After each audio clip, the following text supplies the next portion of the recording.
Outra pergunta que eu vou sempre fazer também, todo mundo vê minha tela do computador?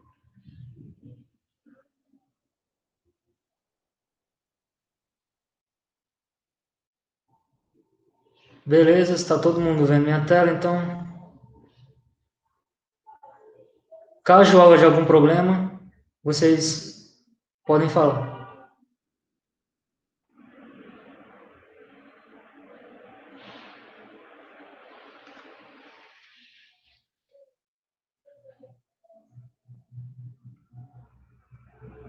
Então, já coloquei aqui alguns tópicos sobre a revisão que a gente vai ver hoje. Bom, o que a gente tinha visto, a parte cinemática. Cinemática da partícula em uma, em duas, em três dimensões. Movimento curvilíneo em duas dimensões, em três dimensões. A cinemática ela descreve um movimento sem analisar as causas. E a parte de cinética, que a gente também já viu, é descrever o movimento analisando as suas causas. Quando a gente analisou aquele formalismo envolvendo segunda lei de Newton, a gente está analisando a parte cinética. Nesse curso a gente está vendo 3 formalismos para resolver os problemas em mecânica. O primeiro é utilizando a segunda lei de Newton, depois é usar os conceitos de trabalho e energia, e por último, analisar as quantidades de movimento, linear e angular.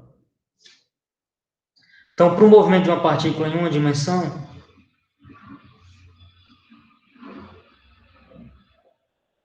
a gente tinha visto aqueles 3 casos para aceleração. Quando a aceleração é constante,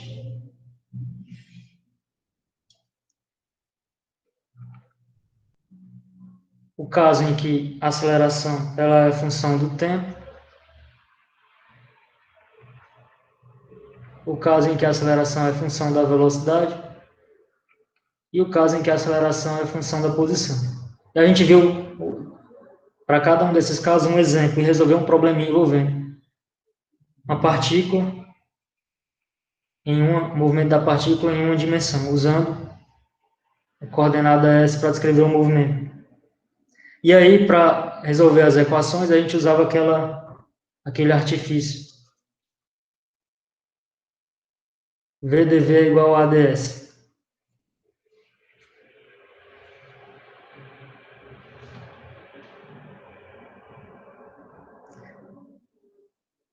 Quando a gente for para duas dimensões, então, em vez da gente ter a equação, apenas uma equação em uma dimensão, as equações agora são vetoriais e a gente vai ter duas componentes para velocidade, para posição, velocidade e aceleração. Então, um movimento em duas dimensões,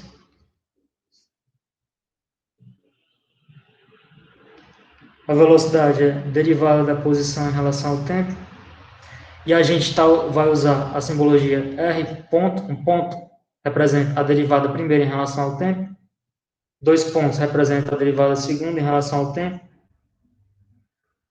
Então, a velocidade é o R ponto e a aceleração,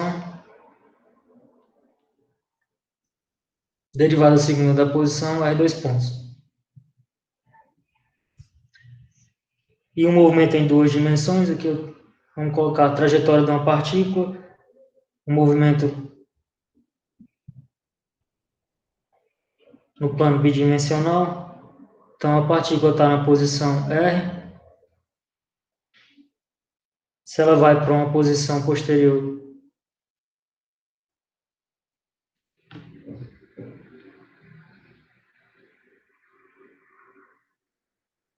R mais delta R.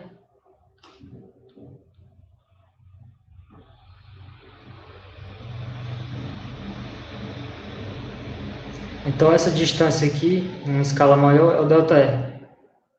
Ela sai de uma posição R, vai para uma posição R mais delta R e se desloca de um delta R. Então, a velocidade aqui vai ser o limite delta R sobre delta T. Quando eu tomar o limite para delta T tendendo a zero, eu vou chegar na derivada, que é o R ponto. E aí, usando coordenadas cartesianas, eu vou usar os vetores unitários I e J. Represento a minha posição como um vetor xi mais yj, e a velocidade como vetor x.i mais y.j, e a aceleração derivada segunda, x2.i, y2.j. Se eu quiser calcular aqui o módulo da posição, velocidade e aceleração, eu tomo a raiz do quadrado das componentes. Então, o vetor é raiz de x quadrado mais y quadrado, v raiz de x ponto quadrado mais y ponto quadrado. É a mesma coisa eu faço para a aceleração, certo?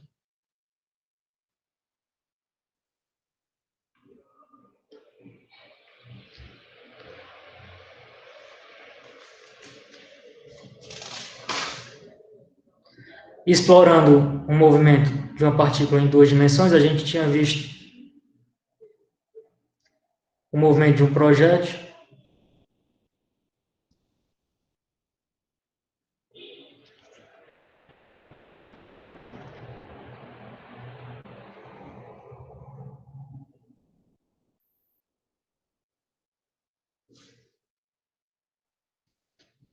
lançamento de um corpo com a velocidade v0 no plano,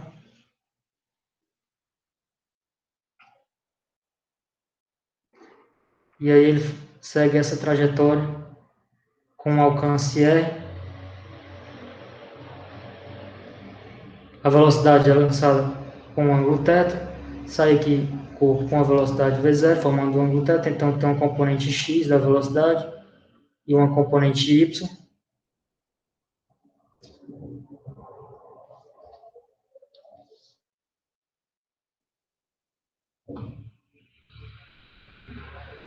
E aí a gente viu as equações para esse movimento, que é a equação na direção x,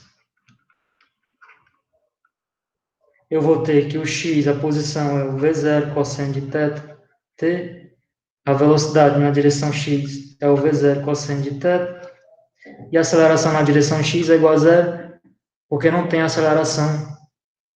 A aceleração é simplesmente a gravidade e ela está na direção y negativa. E a equação as equações na direção y é o y igual a v0 seno de θ, t menos g sobre 2t ao quadrado, e o vy é igual a v0 seno de θ menos gt, sendo que a velocidade é gravidade na direção negativa, que é o menos 9,8 metros por segundo ao quadrado. E aí, explorando essas duas equações, as equações nas duas direções, a gente pode tirar o parâmetro t e encontrar qual vai ser a altura máxima alcançada e qual vai ser esse alcance horizontal. A altura máxima a gente já sabe, para esse problema, é o v0 ao quadrado, seno ao quadrado de θ sobre 2g. E o alcance horizontal alcançado é o v0 ao quadrado, seno de 2θ sobre g. Coordenadas cartesianas a gente está usando. Além de usar as coordenadas cartesianas,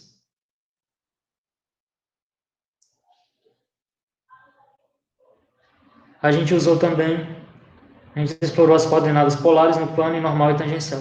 Se eu fosse colocar para esse problema a posição em coordenadas cartesianas, ela vai ser o R é o x, i mais yj. Então, o x é v0 cosseno de θt em função do t, e o y v0 seno de θt menos g sobre 2t ao quadrado. Eu posso ainda, explorando essas equações, encontrar a equação da curva, o y em função de x.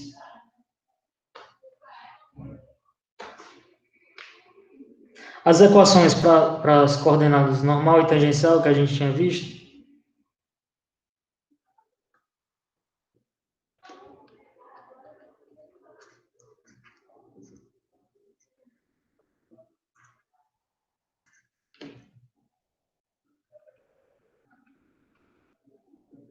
Então, em todo ponto eu vou ter uma coordenada na direção n e uma coordenada na direção tangencial à trajetória.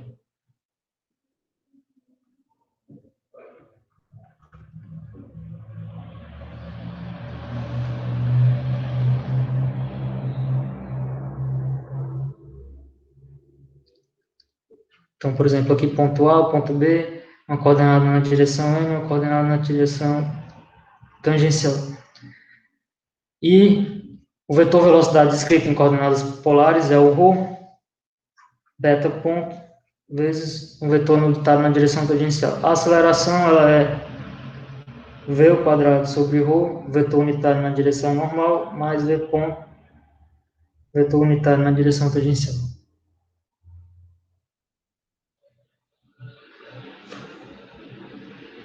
E as coordenadas polares,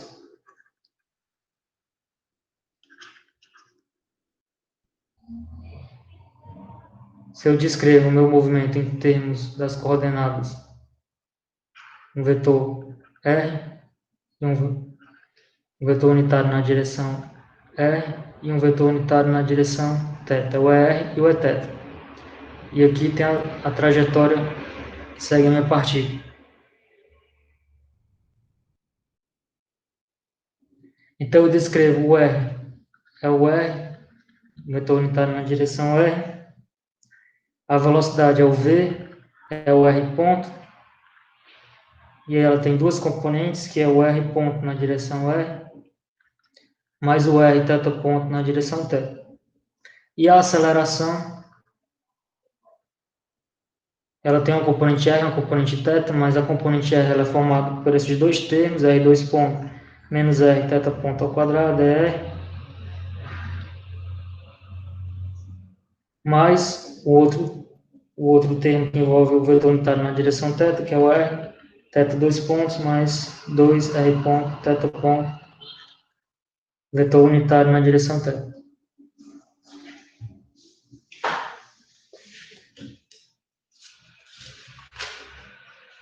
Em duas dimensões e indo para três dimensões, a gente explorou o sistema de coordenadas retangulares em três dimensões, coordenadas cilíndricas e coordenadas esféricas.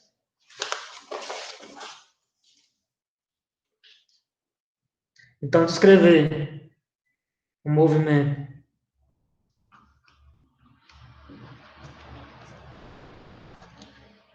curvilíneo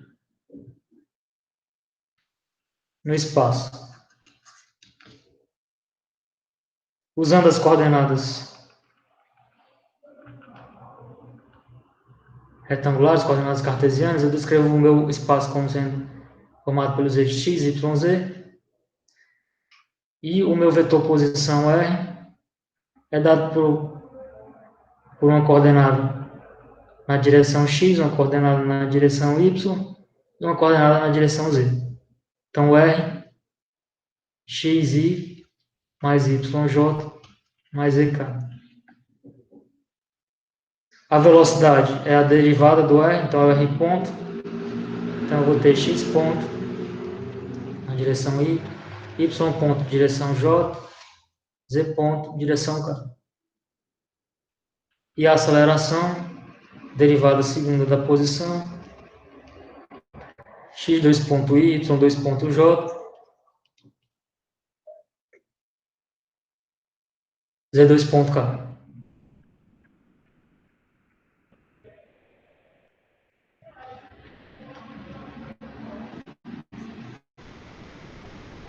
Então, em coordenadas cartesianas. Se eu for usar coordenadas cilíndricas, para um sistema com simetria cilíndrica,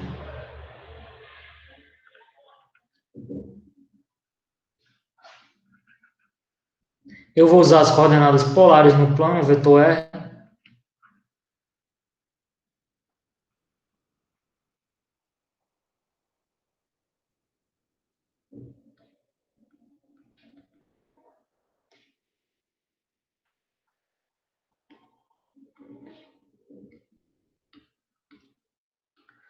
Vou usar um vetor R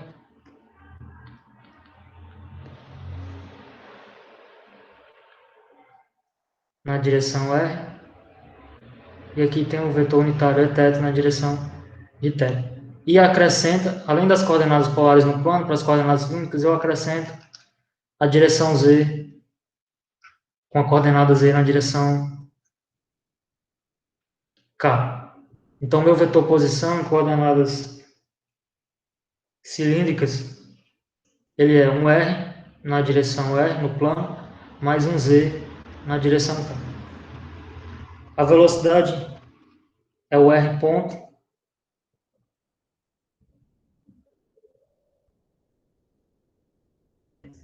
a mesma velocidade para as coordenadas polares no plano, então o R ponto é R,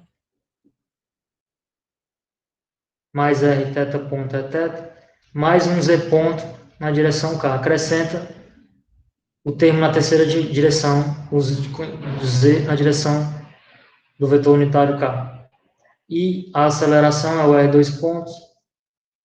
Aí eu vou ter a aceleração em coordenadas polares para o plano, aquele termo que a gente viu anteriormente, que é o R2 pontos menos R θ ponto quadrado na direção R, mais R θ 2 pontos, mais 2R ponto θ ponto na direção θ, mais o Z2 ponto na direção K. Então eu tenho aqui posição, velocidade e aceleração em coordenadas cilíndricas.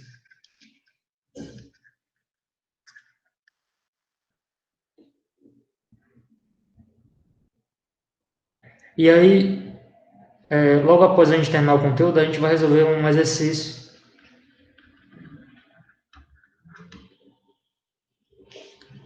usando as coordenadas. Não vamos usar as coordenadas cilíndricas, mas a gente vai usar as coordenadas polares para resolver um exercício no plano.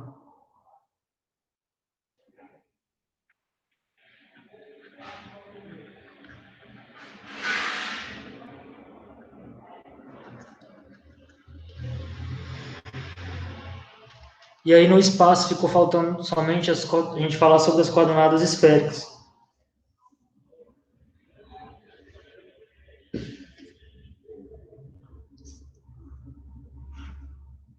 Então, para coordenadas esféricas, eu vou ter um vetor posição que vai ser dado em coordenadas esféricas.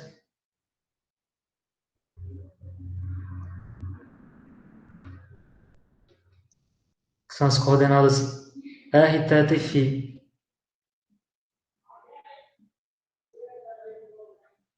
Então, para a coordenada R tem um vetor unitário na direção R, para a coordenada θ tem um vetor unitário na direção θ, e para a coordenada φ, um vetor unitário na direção φ. Então, o vetor posição em coordenadas esféricas é um R na direção R. A velocidade vai ter três componentes. Eu tenho um VR na direção R, Vθ na direção θ, mais um Vφ na direção φ. Cada um desses três termos é uma componente para a velocidade em uma das direções. Então, meu VR é R ponto, Vθ é o R θ ponto cosseno de φ, e o Vφ é o Rφ ponto. Para a velocidade. E o termo para aceleração é aquele termo que envolve as derivadas. Eu vou ter um AR na direção R, mais um θ, mais um φ, sendo que o AR é dado por esse termo, R2 pontos, menos R, φ ponto quadrado,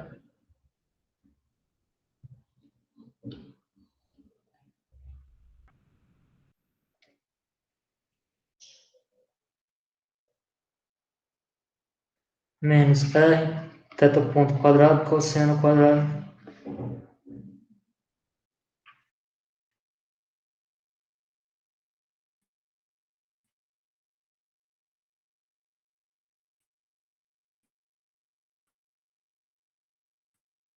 e menos 2R θ.φ seno φ. E o último termo, aceleração na direção do ângulo φ, a φ então é 1 sobre r d dt, derivada de r ao quadrado, e π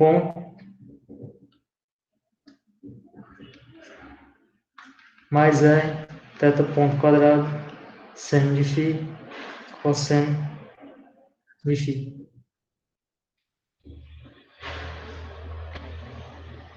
Então aqui eu tenho umas ferramentas para descrever o movimento de um sistema que tenha simetria esférica.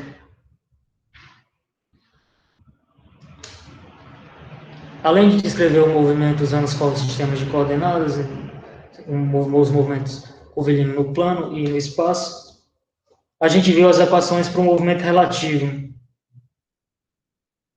Então, a relação que existe entre a posição, a velocidade e a aceleração entre dois sistemas, um se movendo em relação ao outro.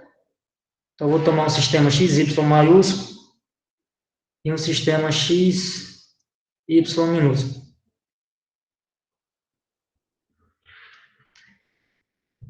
E um deles se move em relação ao outro. O sistema aqui com minúsculo, ele se move em relação ao sistema maiúsculo. Então, a relação entre as coordenadas, eu vou ter aqui uma posição RB,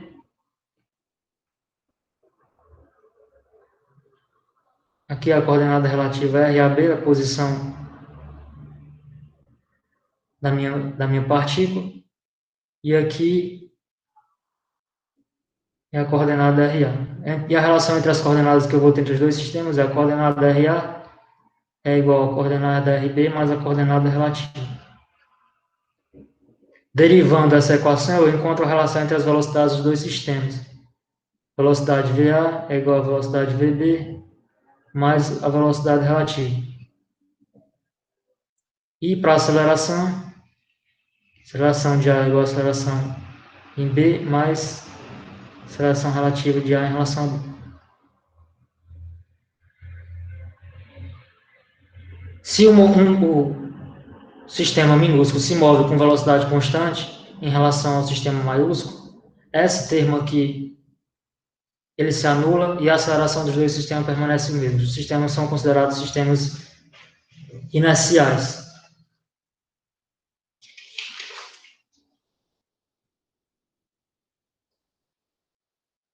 São referenciais inerciais.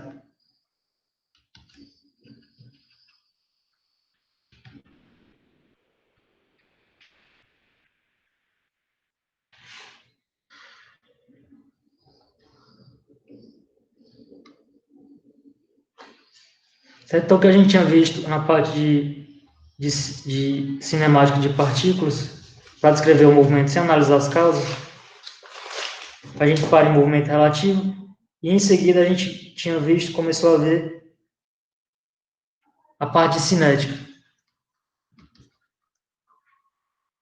E aí a gente analisa a segunda lei de Newton. Força resultante é massa vezes aceleração. E aí eu vou analisar a força, a causa no movimento, não só descrever o movimento em si. Então, essa é a equação, segunda lei de Newton, para descrever o movimento, esse formalismo. Se eu for aplicar ela num sistema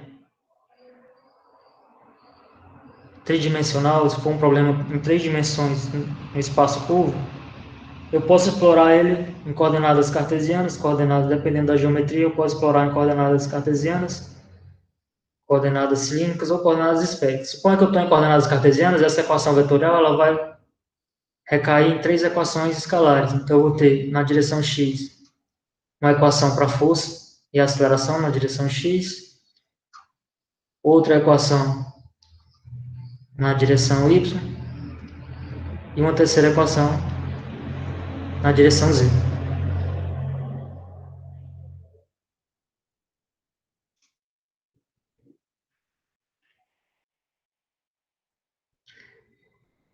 Tomando aqui a equação na direção x, eu tenho força resultante na direção x é massa vezes derivada segunda da posição em relação ao tempo. Então, para eu resolver esse problema, esse aqui é o massa vezes velocidade. Então, eu resolvo a equação diferencial, encontro velocidade e encontro posição. O outro formalismo que a gente usa para resolver problemas em mecânica 2 é o formalismo que envolve os conceitos de trabalho e energia.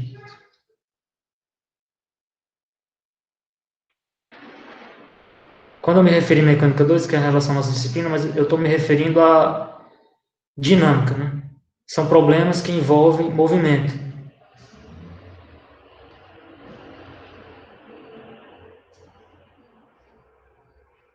Então, a definição de trabalho que a gente viu, o trabalho é o F escalado ds. O diferencial de trabalho é o F escalado ds. Então, o trabalho de um ponto 1 até um ponto 2 é a integral de 1 do ponto 1 até o ponto 2 de F escalado ds. Produto escalado da força pela distância. Então, se a minha partícula segue uma trajetória que vai do ponto 1 até o ponto 2, sobre a ação de uma força F que forma um ângulo θ com a direção do movimento,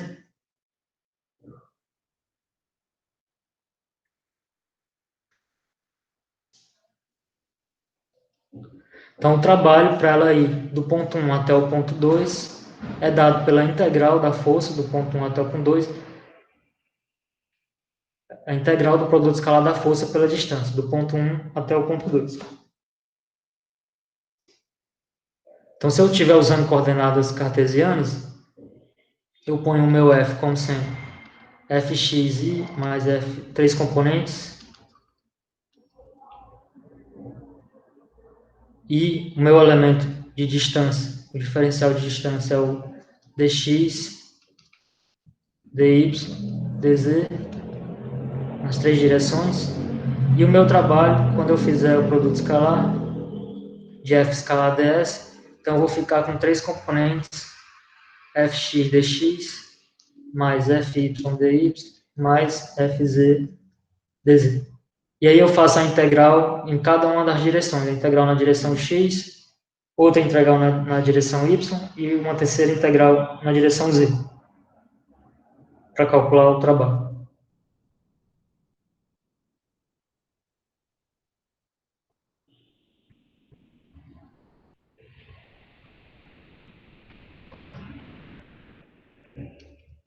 Então eu ficaria com a integral do ponto 1 até o ponto 2. Então eu colocaria a coordenada x aqui no ponto 1, a coordenada x no ponto 2,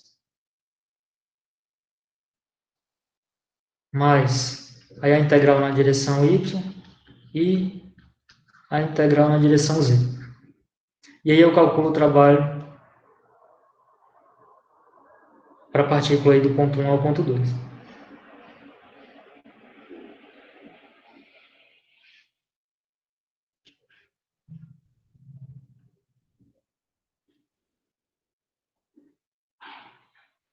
O teorema envolvendo o trabalho e a energia cinética, definido como sendo 1/2 de mv quadrado,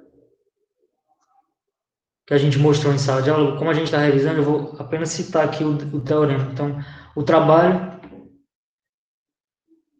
que a partícula realiza para ir de um ponto 1 até um ponto 2, ele é igual à variação da energia cinética, do ponto 1 até o ponto 2.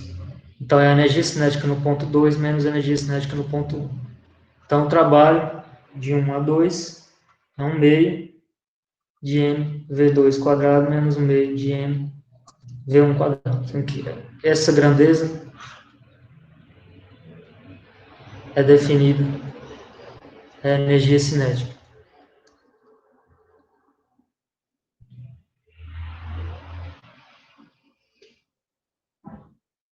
E esse é o teorema do trabalho e energia cinética, que é usado para resolver vários tipos de problemas.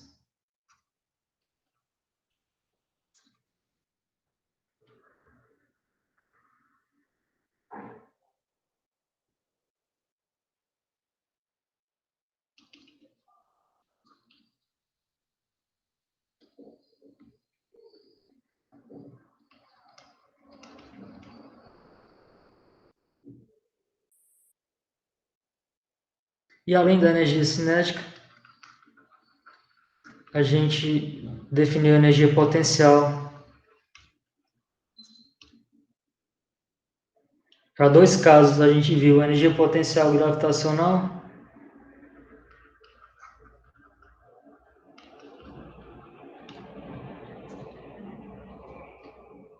o V é o mgh.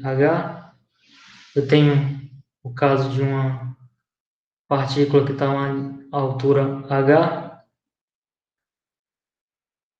definindo meu y positivo para cima. Tem uma partícula de massa m a uma altura h. Então, a essa altura, a partícula possui uma energia potencial gravitacional dada por mg,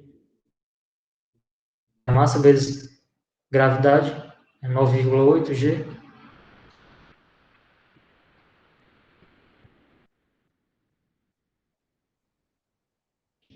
Vezes a altura. E para o caso elástico, a energia potencial elástica,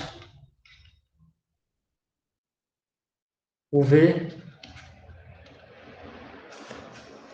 é 1 meio de kx ao quadrado, que é o caso quando eu tenho um sistema massa-mola, uma massa, um bloco de massa m, preso a uma mola de constante K. Se ele desloca da posição de equilíbrio uma distância x, nessa posição x, o bloco vai ter energia potencial elástica dada por 1 meio de kx ao quadrado. A energia cinética é a energia que está associada com o movimento do corpo. E vale lembrar mais uma vez que esse teorema do trabalho da energia cinética ele é bem geral, porque ele não requer que a força ela seja conservativa. Para essa energia potencial gravitacional e elástica, por causa da força gravitacional e da força elástica, que são forças consideradas conservativas, para essas duas forças, para a força gravitacional e a força elástica, força gravitacional é o peso, mg, e força elástica, força restauradora menos kx.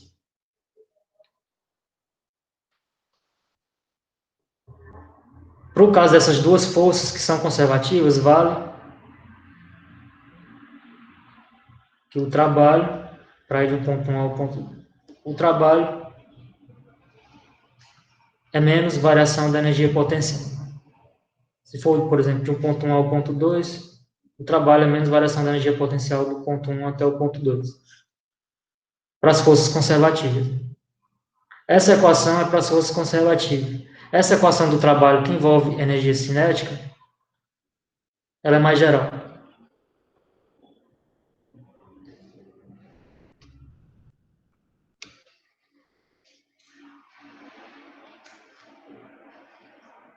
Certo? Então, a parte de revisão a gente finaliza aqui, com o formalismo de trabalho e energia, e a gente entra no conteúdo novo.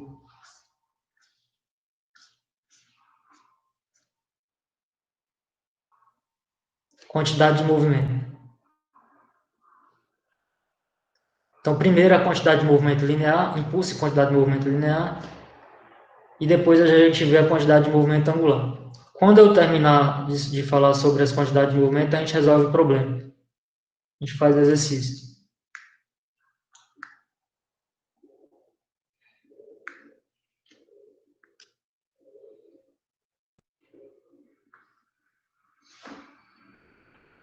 Então, partindo da segunda lei de Newton, eu sei que força resultante é massa vezes aceleração, que é a derivada da velocidade.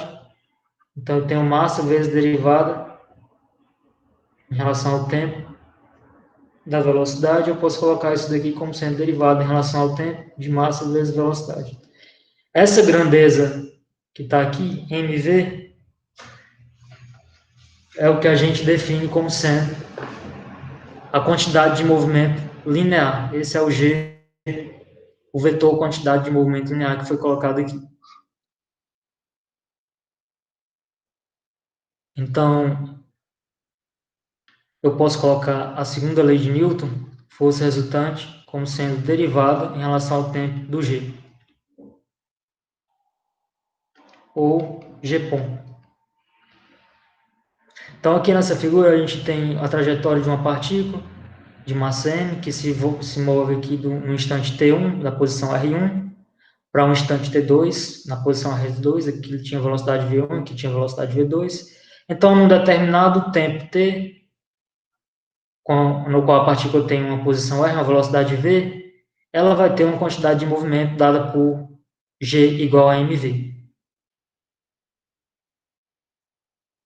Essa equação aqui, se eu tratar ela em coordenadas cartesianas, é uma equação vetorial, então eu tenho três componentes. Então eu tenho o somatório de fx é igual a gx ponto, somatório de fy é igual a gy ponto, e somatório de fz é igual a gz ponto.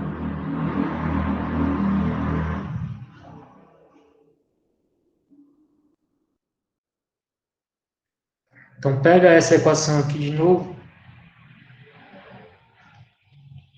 segunda lei de Newton colocada dessa forma, somatório de força é a derivada da quantidade de movimento em relação ao tempo.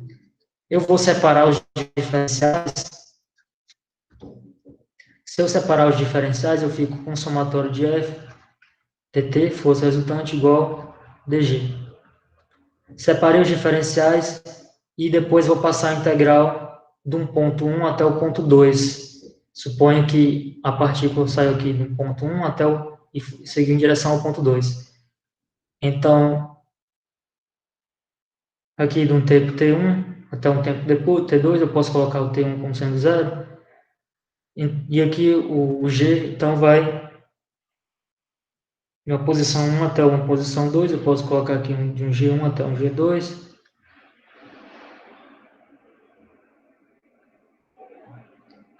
E então, quando eu resolver a integral, isso aqui vai me dar o ΔG.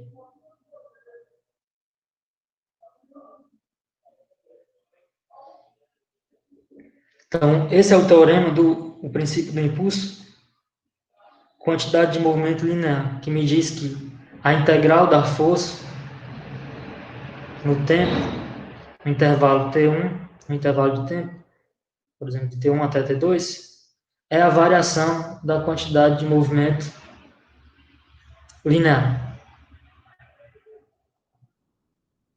Então, eu vou só colocar esse teorema, esse princípio aqui em cima para ficar melhor. Então, esse termo, integral de f dt, é o impulso da força, integral da força resultante no tempo. É igual variação da quantidade de movimento linear.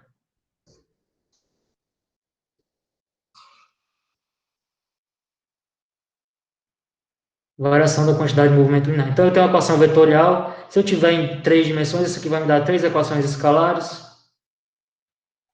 Esse tipo de formalismo, impulso, quantidade de movimento linear, a gente usa para resolver problemas em que atua em curto intervalo de tempo. Então, cada um dos formalismos que a gente vê aqui, a gente usa para atacar um problema diferente. Por exemplo, o formalismo de trabalho e energia, a gente usa quando a gente não sabe a aceleração que está envolvida, quando a aceleração não está envolvida. Então, você precisa da velocidade em um ponto e a velocidade em outro ponto, em um ponto, em um determinado ponto. Então, o teorema do trabalho e energia pode me fornecer as informações da velocidade em dois pontos diferentes. E esse tipo de formalismo, quando a gente tiver uma força que atua em um curto intervalo de tempo. Essa equação vai me dar três equações escalares, como eu já falei, se a gente tiver em coordenadas cartesianas. Mas o que a gente pode ainda concluir dessa equação é que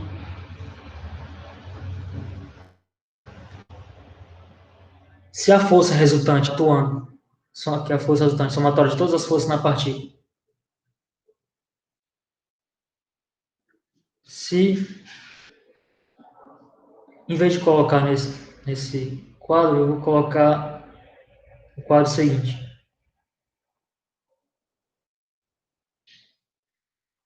Então, a gente tinha o princípio do impulso, quantidade de movimento linear,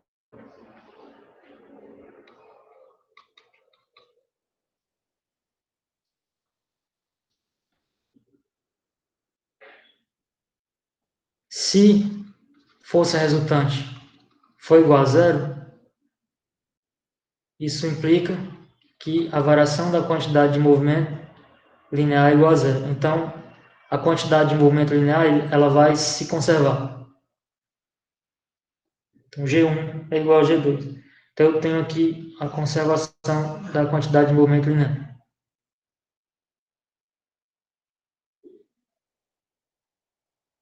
Então, dependendo de como tiver o meu problema, eu posso explorar cada uma dessas equações.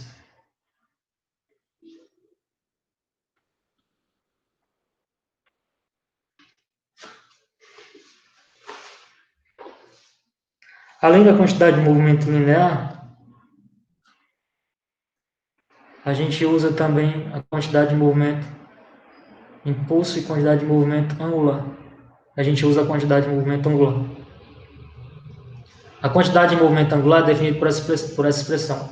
O H é um produto vetorial da posição R vetor MV. O que eu estou fazendo aqui é produto vetorial de R vetor o G. O G é o MV, que é a quantidade de movimento linear. E eu calculo o produto vetorial. Como eu estou fazendo o produto vetorial, eu preciso especificar o ponto. Aqui está calculado em relação a essa origem.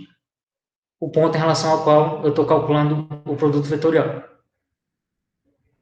Então, eu faço o produto do R vetor MV. Aqui na figura,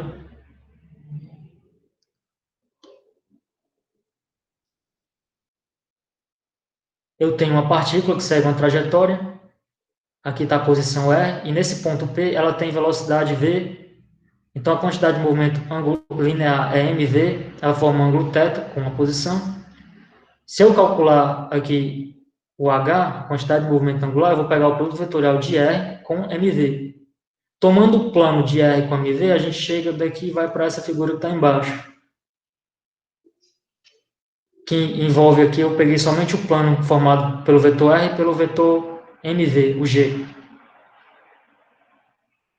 Fazendo o produto vetorial, usando a regra da mão direita, eu encontro quem vai ser o H. Fazendo o produto vetorial de R com mv. E o módulo dele é RMV vezes o seno do ângulo das regras do produto vetorial, certo? Se eu fizer o produto vetorial H, tomando o R em coordenadas cartesianas, o R é x, y, mais yj, mais e, k. E a velocidade, que é o r ponto, posso colocar com x ponto i, ou um vx na direção y ponto j, mais z ponto na direção z. Então, tem posição e velocidade. Para eu fazer o produto vetorial, o H, eu posso colocar a massa em evidência e fazer R vetor V. Então, eu vou ter o R vetor V. O produto vetorial de R por V, eu posso fazer o determinante da matriz 3x3. Então, eu ponho os vetores unitários de JK na primeira linha. Na segunda linha, tem as coordenadas do vetor R, X, Y, Z. E na terceira linha tem as coordenadas da velocidade, X ponto, Y ponto, Z ponto. Calculo o determinante 3x3. E quando eu calcular o determinante 3x3, eu vou encontrar o resultado do produto vetorial. Eu vou ter os seguintes termos. Eu vou ter o M que multiplica VZY menos VYZ na direção I, mais VXZ menos VZX, J, mais VYX menos VXY na direção Z.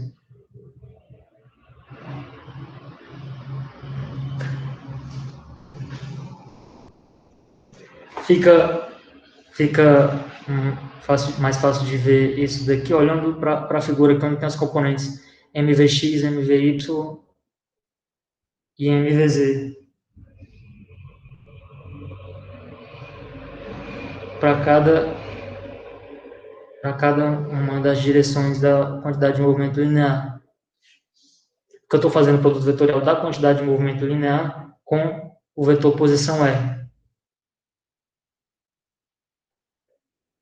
Esse produto vetorial.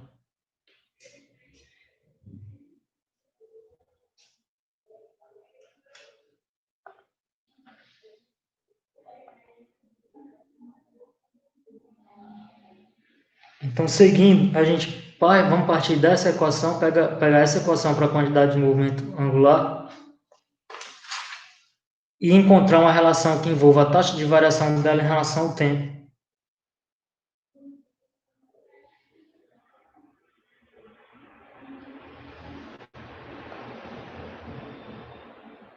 Quando eu falei que era mais fácil de ver isso aqui, eu estou falando de fácil de ver para vocês visualizarem o produto vetorial.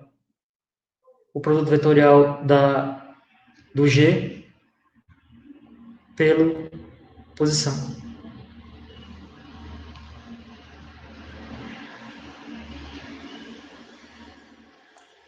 Então, continuando, eu tenho que o meu H foi definido R, vetor MV, e eu vou encontrar agora a derivada do H em relação ao tempo, ou o H ponto. Quando eu fizer a derivada do H, para esse termo que está aqui em cima, eu vou encontrar R ponto, vetor MV, mais o segundo termo R, vetor MV ponto.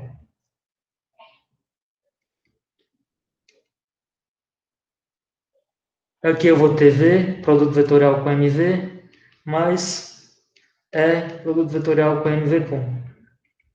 Esse termo, eu tenho produto vetorial de V com V, então é zero, produto vetorial do vetor por ele mesmo, e vai sobrar simplesmente o R, vetor M, V ponto. Então, o H ponto é R, vetor M, V ponto. Então, o que eu encontrei foi R, vetor, esse termo aqui é massa vezes V ponto aceleração. Massa vezes aceleração é a força resultante. Então, tem um somatório de todas as forças que estão atuando na partida. Então, eu encontrei R, vetor somatório de F, mais R, vetor força resultante, R, vetor F. Isso aqui é o momento resultante, que é a somatória de todos os momentos que estão atuando na partida. Então, eu encontrei que o H ponto é o momento resultante, que é a derivada do H em relação ao tempo.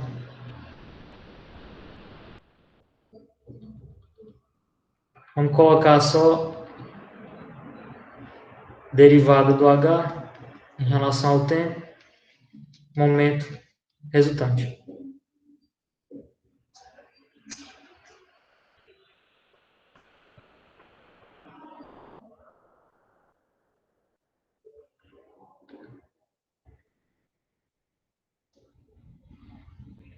A partir dessa equação, eu posso encontrar o princípio do impulso quantidade de movimento angular. Né? No mesmo caso que a gente viu no caso, a mesma situação que a gente viu no caso linear, a gente tem aqui também no caso angular. Separa os diferenciais.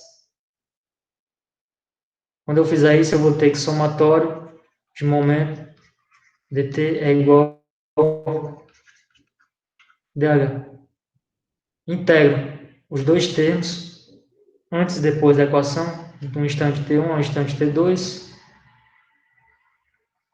Então, eu vou ter um H1 e um H2. E o que eu vou encontrar é que o impulso angular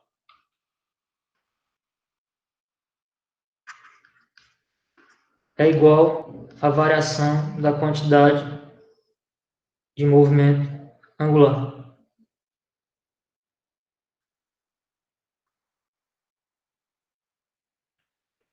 E aí aqui eu tenho o H, eu calculo ele nos dois pontos. É um H no ponto 2 menos o H no ponto 1. Calcular o H no ponto 2, eu vou fazer R2 vetor MV2, e no ponto 1 eu faço R1 vetor MV1. Então eu tenho, calculo H nos dois pontos,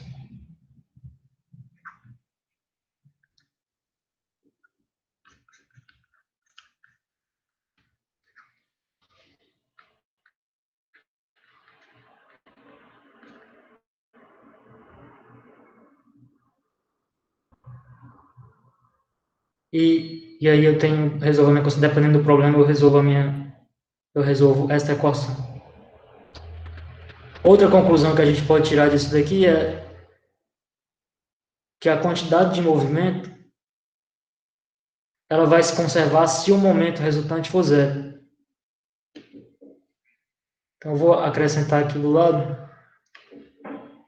Se o momento resultante, que é a somatória de todos os momentos, for igual a zero, então o ΔH, que é a quantidade de movimento angular, vai ser igual a zero. Então, o H no ponto 2 é igual ao H no ponto 1. Conservação.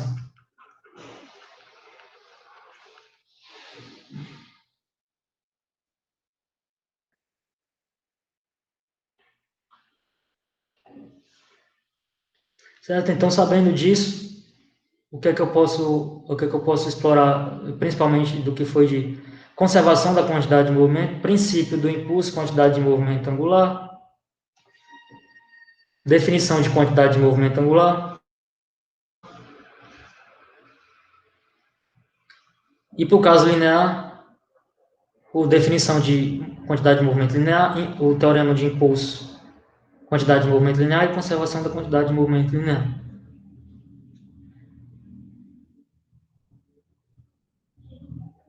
Então, com isso a gente finaliza o conteúdo por hoje, e agora vamos pegar exercício. Eu separei aqui um exercício envolvendo coordenadas polares e outros dois envolvendo o conteúdo que a gente viu hoje. Esse aqui é a revisão, né? Coordenadas polares. Né?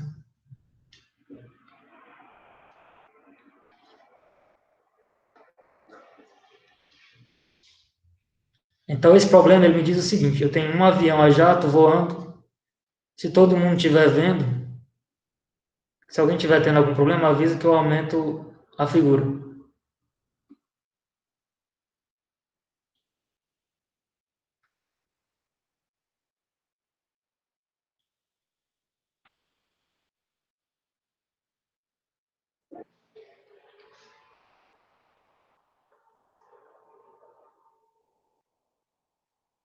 Certo, então, aqui está o enunciado e aqui a gente tem a figura relacionada ao problema. Um avião a jato voa a uma velocidade constante de v em uma altitude de 10 km. Então, o h é 10 km. Aqui está a posição dele em relação a esse ponto O, esse ponto zero, formando um ângulo θ, e aqui está a posição E e ele está com a velocidade v.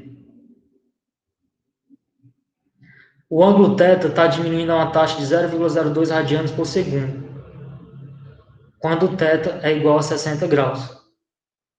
Determine o valor de R2 pontos nesse instante e o modo da velocidade v do avião.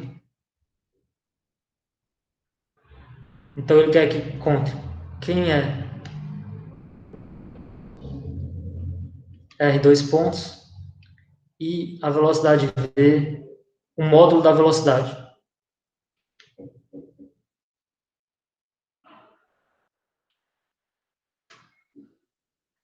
Então, para resolver esse problema, a gente vai usar as coordenadas polares, né? Esse avião a jato, ele se movimenta a uma velocidade constante. Vê, se a velocidade é constante, então a aceleração ela é zero em todas as direções.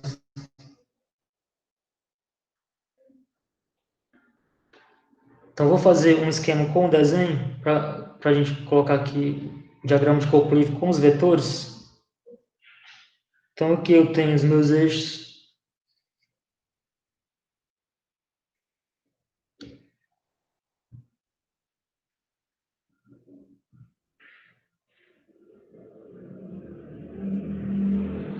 Aqui está o avião, está com a velocidade v, na horizontal, certo? O teto aqui 60 graus. A distância h é 10 quilômetros, 10.000 metros.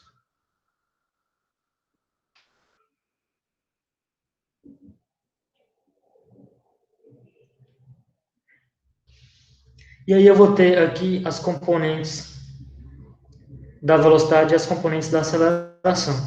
A velocidade v, aqui é um ângulo 60, então a velocidade faz 60 graus com essa direção. E aqui, decompondo a velocidade, eu vou ter a componente VR, que é o R ponto, e tenho a componente Vθ,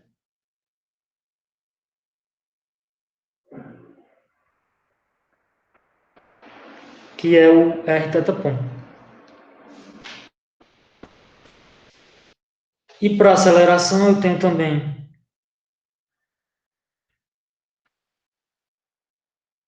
o que nessa direção eu tenho o R2 pontos. Se eu colocar, vai sobrecarregar um pouco a figura. E nessa outra direção eu tenho aqui o R θ ponto ao quadrado. Para o outro lado, aqui também tem o R2 pontos.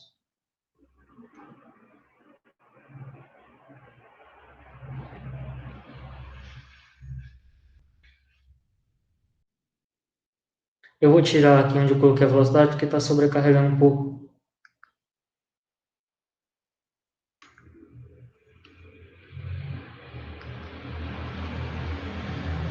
Então ele quer o R e o V.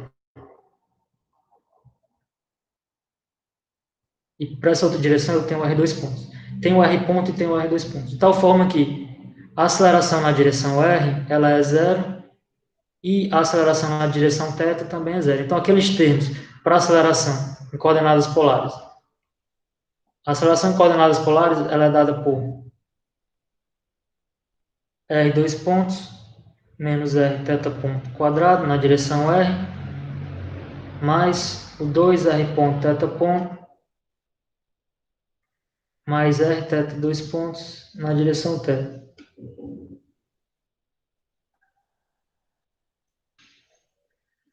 Então, como o AR e o Aθ, os dois têm que ser zero, porque não tem velocidade, então todos os termos da aceleração em todas as direções, a aceleração em todas as direções vai ser igual a zero, então eu tenho que R2 ponto tem que ser igual a R θ ponto ao quadrado.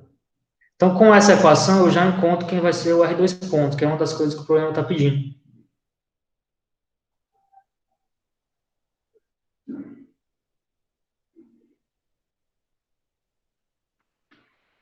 Então, eu tenho o θ ponto, que é 0,02, falta encontrar quem é o R. Pela figura, eu posso encontrar o R sabendo que essa distância aqui é o H. Então, o H ele é igual ao R seno de θ.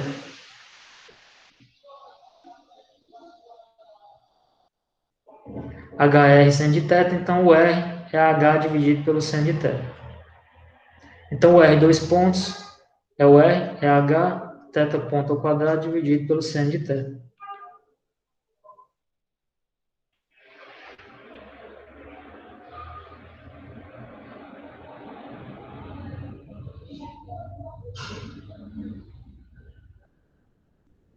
Fazendo esses cálculos, bom, eu tenho que o H 10.000 metros, seno de θ, eu tenho o seno de 60, mais ou menos, bom, raiz de 3 sobre 2, é mais ou menos 0,8, divide e multiplica por θ ponto ao quadrado, que é menos 0,02 quadrado, e faz o cálculo. Então, o R2 pontos, fazendo esse cálculo, eu vou encontrar que o R2 pontos é 4,62 metros por segundo quadrado.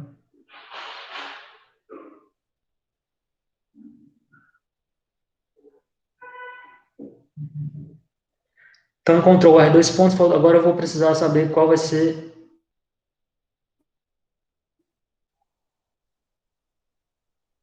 a velocidade. Para encontrar a velocidade em coordenadas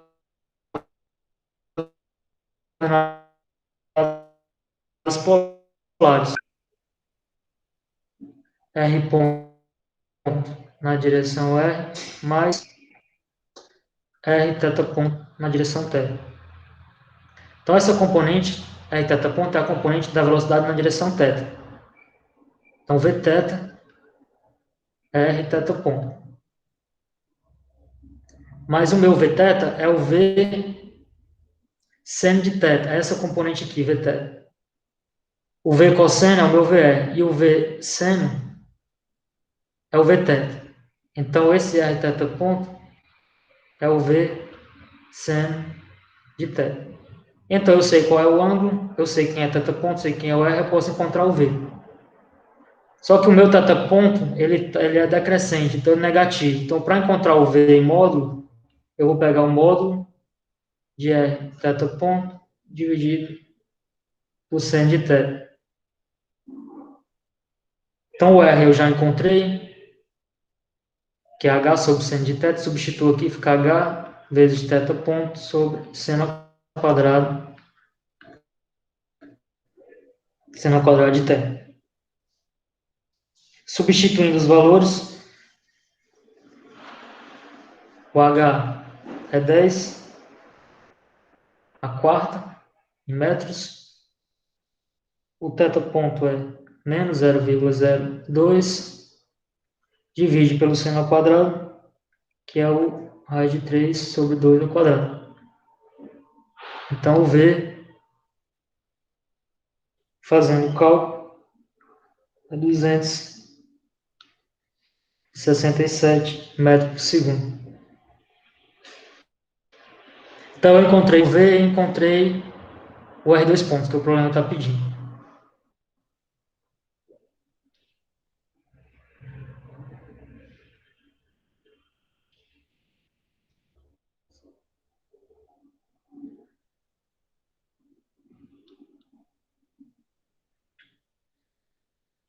Está aqui o V e está aqui o R2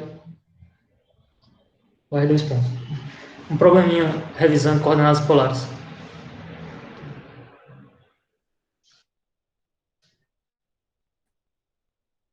Continuando, quantidade de movimento.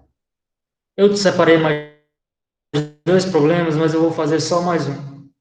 O outro a gente deixa para a próxima aula.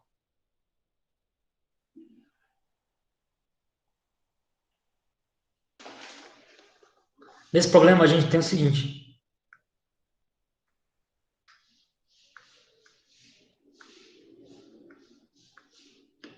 Uma pequena partícula de massa recebe uma velocidade inicial v0, tangente à borda horizontal de uma cavidade hemisférica lisa, em um raio r0, a partir da linha de centro vertical, como indicado no ponto A. Quando a partícula desliza passando pelo ponto B, uma distância h abaixo de A e uma distância r da linha de centro vertical, sua velocidade v faz um ângulo θ com a tangente horizontal. Com a tangente horizontal à cavidade através de B. Determinar qual vai ser o ângulo θ.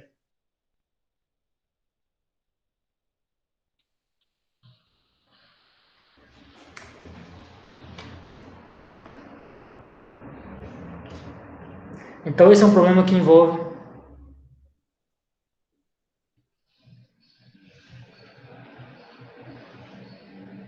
quantidade de movimento angular.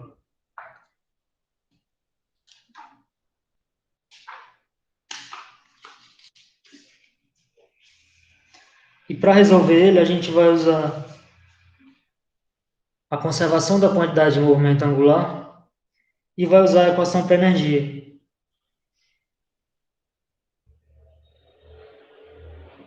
Então, a gente tem aqui dois pontos. No ponto A onde a partícula sai com velocidade v0, aqui tem um raio r0, ela desliza e chega até o ponto B, formando um ângulo θ, um ângulo R com o eixo O, com velocidade v, formando um ângulo θ, com a tangente horizontal à cavidade.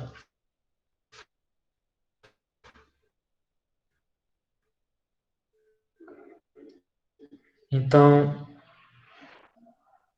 se vocês olharem o sistema, não tem momento nesse eixo.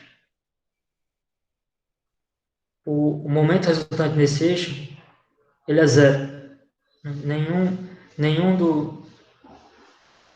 Nenhuma força que está atuando aqui gera momento nessa direção, nesse eixo. Então, isso quer dizer que a quantidade de movimento angular nesse eixo, ela se conserva.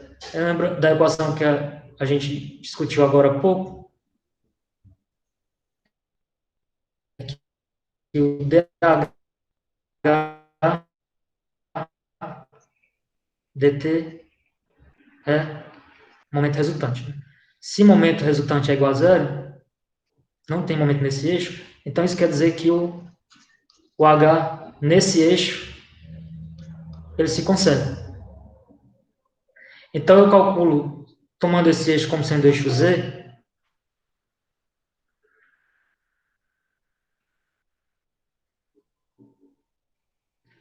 então tomando esse eixo como sendo eixo Z, a quantidade de movimento calculado no ponto A e no ponto B em relação a esse eixo, elas serão iguais. Elas se conservam. Então, primeiro, a quantidade de movimento no ponto A, caso um instante, poderíamos colocar como instante 1, ela é dada por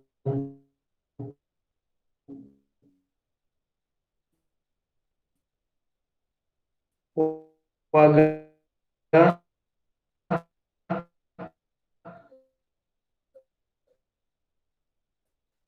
em relação. Eu vou pegar e eu vejo que a direção da quantidade de movimento, ela está na direção Z. Então, eu não vou pegar vetorialmente, eu vou pegar o módulo direto, porque ele já está na direção Z. Então, essa quantidade é o R vetor MV. Se eu fosse pegar o vetor, eu ia fazer o produto vetorial do R com V, mas o R aqui está na direção R, o V na direção θ, o R vetor θ vai me dar um vetor unitário na direção Z. Então, já sai direto. Então, eu tenho o R, M, é o R0, R, M, V0. Ou M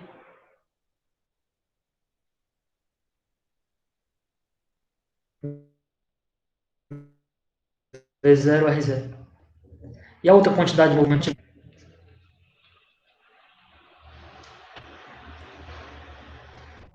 é o R, M, V. Aí aqui, como forma um ângulo θ, vai envolver o seno ou o cosseno do ângulo.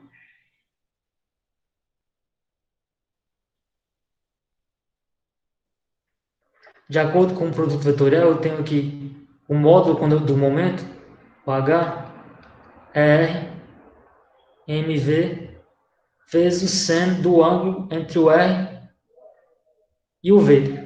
Mas aqui é o ângulo, aí eu tenho que ver qual a relação que existe.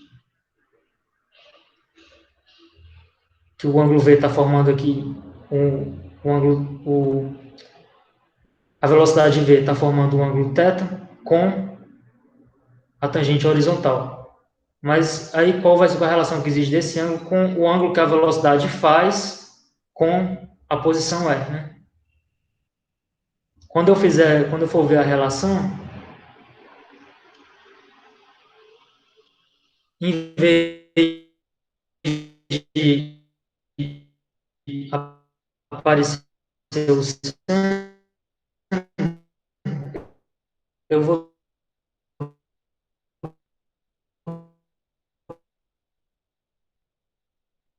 ter serão ângulos tá sendo o ângulo que o R vai formar com a velocidade. Então eu vou ter mvr vezes o cosseno do ângulo. Uma outra forma de ver é só você pegar que a componente tangencial da velocidade, o vθ, é o v cosseno de θ. Aí eu pego diretamente a velocidade tangencial, e a velocidade tangencial, quando eu faço o produto vetorial, ela me dá direto a quantidade de movimento na direção z. Então é R mv cosseno de θ. Então, aplicando a conservação da quantidade de movimento,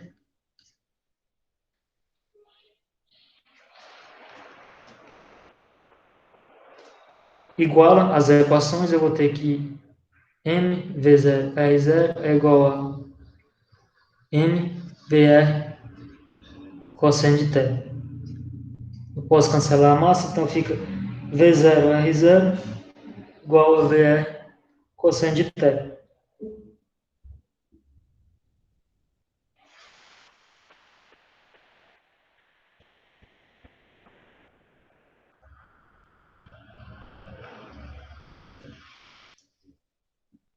V0 R0 é igual a VR cosseno de θ. Então, o ângulo θ é conhecido. Eu posso encontrar o R aplicando o teorema de Pitágoras nesse triângulo, que envolve H, R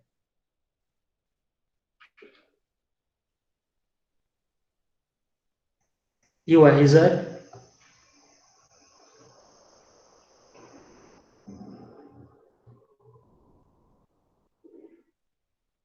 Posso aplicando o teorema de Pitágoras aqui, eu vou ter que R0 ao quadrado é igual a H ao quadrado mais R ao quadrado. Isola o R, quando eu isolar o R, eu vou ter que o R é raiz de R0 ao quadrado menos H ao quadrado. Então, encontrei o R, posso substituir aqui na equação. E a velocidade V, nesse ponto, eu posso encontrar pela conservação da energia. A energia no ponto A é igual à energia no ponto B. Não estou considerando forças dissipativas. Então, a energia no ponto A é igual à energia no ponto B.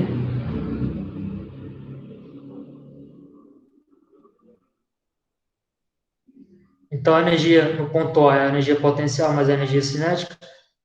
Então, eu tenho 1 meio de m v0 ao quadrado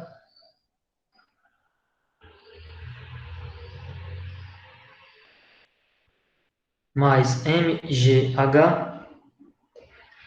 igual a energia cinética no ponto B, que é 1 meio de mv quadrado, tomando o referencial como sendo o referencial para a energia potencial como sendo zero no ponto B.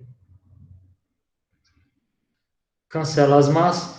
E aqui eu posso isolar o V. Quando eu isolar o V dessa equação, eu vou ter que o V vai ser raiz de V0 ao quadrado mais 2 de H. Então, eu tenho o V, tenho o R, eu posso agora isolar o cosseno do ângulo para encontrar qual vai ser o ângulo, que é o que está pedindo no problema. Então, o cosseno do ângulo, através do qual eu encontro o ângulo, é V0R0 dividido por V vezes o R. O V é raiz de V0 ao quadrado mais 2 de H. vezes o R, que é R0 ao quadrado menos H ao quadrado. Então, o θ que eu estou procurando é o cosseno a menos 1 dessa expressão.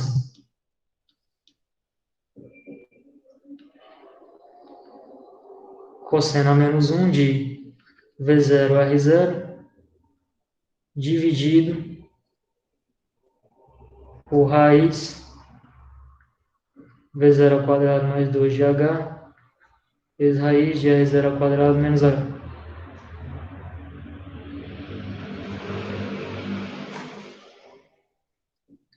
H ao quadrado.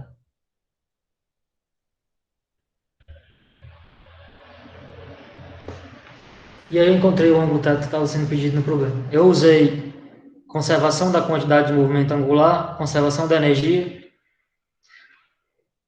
e eu usei a conservação da quantidade de movimento angular nesse eixo Z.